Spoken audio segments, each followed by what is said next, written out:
দেখতে পারবেন air filter থেকে লকগুলো আছে, লকগুলো আনলক করবেন।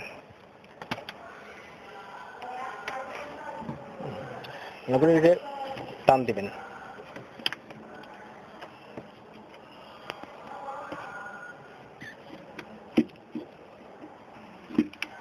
টান দেওয়ার পরে আপনার এয়ার ফিল্টারটা দেখা যাবে, যে এয়ার ফিল্টারটা বের করবেন।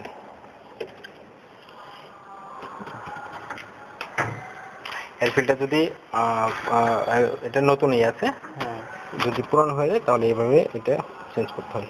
ওইভাবে খুলে ঠিক এইভাবে লাগাতে হবে। পুশ করলাম,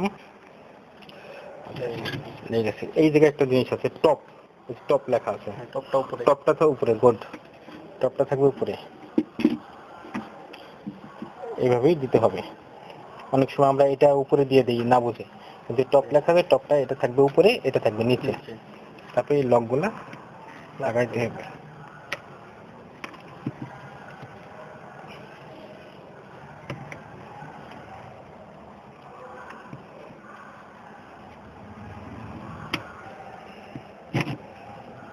বসে না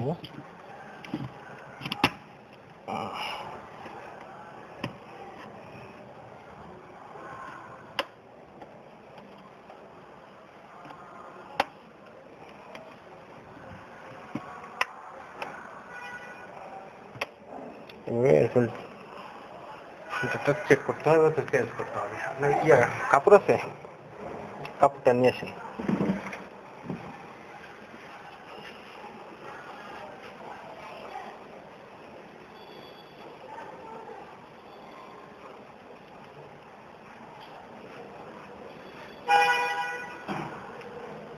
মাঝে মাঝে জায়গাটা ওই বন্ধ করে 10 মিনিট বন্ধ করে মনে করেন যে এয়ার ফিল্টার, তো এই এয়ার ফিল্টার মানে হচ্ছে এয়ার টানে, হ্যাঁ, ফ্রেশ এয়ার টানে, এয়ারটা ভিতরে নেয়, হ্যাঁ।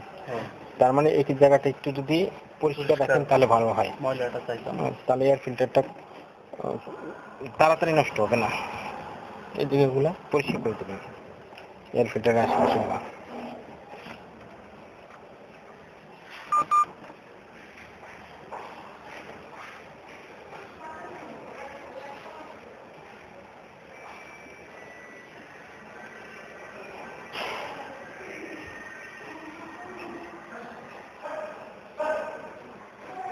এভাবে এয়ার ফিল্টারটা চেক করবেন অথবা চেঞ্জ করবেন।